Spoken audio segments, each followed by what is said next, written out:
已经散掉了是吗？就败玉嘛，散败完以后玉了，它的花粉已经散掉了。对，其实这个道理是一样的，就是自然界的话呢，像那个就是，你看自然界如果是动物的话，雄的会比较漂亮，雌的就没有那么好看，对吧？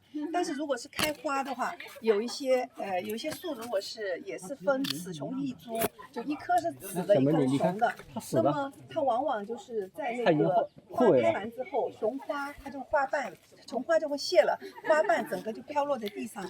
然后那个雌花呢，就是因为它授粉了以后，它那个子房它要发育成那个果实和种子嘛，所以雌花就会在树上，它就不会掉落。这个就是跟这个道理是一模一样的啊。有一种叫木油桐，它的花就是这样，掉在地上的全是雄花，只有雄花会掉，因为它已经完成它的使命了。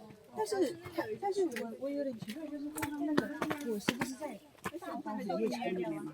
种子那里面种子对呀，那不应该是在在雌，就是啊，大包子叶球。哦，对，雄的入尾了。哦，对，大家来看一下，哎，朋友们来看一下曲纹子灰蝶，就是苏铁的那个天敌，这里有，你看这里有一只，逮住打死，逮住打死。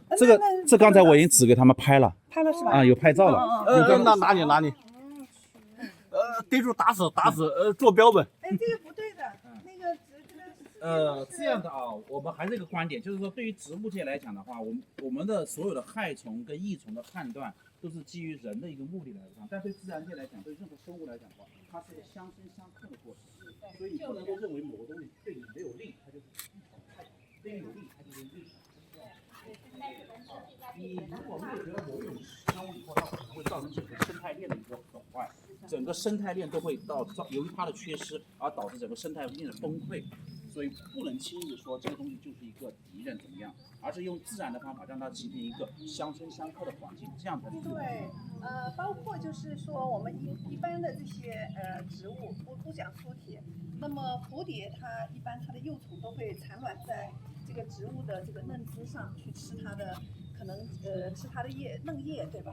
但是呢，蝴蝶还有另外一个意义是什么呢？就是因为它把它的顶端吃了以后呢，会促使这个植物会分枝。这个可能是就是有意无意当中的另外一个对植物有益的一个方面。然后我们看看远方的这个，你看这个顶端就是我们说的大包子叶球，秃头。然后下面你看到红红的，对吧？红红的那些就是它暴露的种子，暴露的种子。那然后再配上它这个羽片，就是我们说的那个像凤凰的那个羽片一样。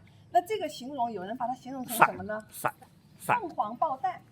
抱的，秃头，凤凰抱蛋，秃头打伞，是不是？如果这个羽片、叶片再往上一点翘的话，就更像了，对吧？凤凰秃子打伞，秃头，它秃顶，然后又打个伞，挺有型的。这棵树。我们往这边，往这边走，然后我们会看到，我们会来它现在是观察，然后中间长了那个。大包子叶球压下来的是吗？对，压下来。压的，不是要天然长的，它只是那个球，它没有，只是它的那个程序还没成熟散开，所以就压住它了。明白，就是从中间大包的叶球，我们刚才呢，已经认识了一种以地名为命名的那个苏铁，叫什么苏铁？攀枝花。攀枝花苏铁，对。然后现在我们认识另外一种苏铁，那是我们跟仙湖有关的苏铁，它的名字就叫仙湖苏铁。仙湖苏铁。原产地是哪里？这个就是我们的仙湖苏铁。它跟我们刚才看的有个旗舰种，那个给我讲的。那个是我们手植树，就是2017年植物学大会手植的。植物学大会的时候。那像我们这一丛是上面都有挂牌仙湖苏铁，然后这个也是仙湖苏铁。那它的特征跟刚才的完全不同在哪里呢？我们叫丛生的，发现了吧？其他都是一颗一颗的，它这个都是一丛一丛的生长的。格良好。然后它的叶片的话，会更加就是有一种竹子的感觉，对吧？疏密有致的这种感觉。那刚才那个邱海棠老师来跟我们说那个注意一下，这里有一颗那个仙湖苏铁，原虫仙湖苏铁，它是比较有意义的。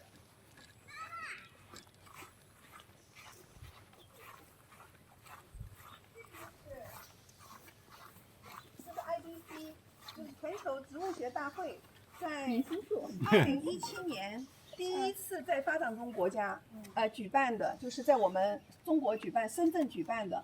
我们当时像我的话，也就是那年加入纪念树仙湖的那个志愿者团队，这个当时种下来的那个明星树，那这些就是这棵都是，都是重生嘛。然后这里面，而且它的形态特别好，这里不仅能够看到它的树叶，然后呢，你看这里面就是它的大孢子叶球。然后我们刚才说听了云里雾里的，为什么它不叫花，它叫大孢子叶球、小孢子叶球？这里面我就看到了什么叫大孢子，然后这一片就是大孢子叶。我们不是叫大孢子叶球吗？所以这个呢就是它的大孢子叶。每一片大孢子叶呢，像这个，它因为已经成熟了，种子已经掉下来了。这里我看看这里有没有。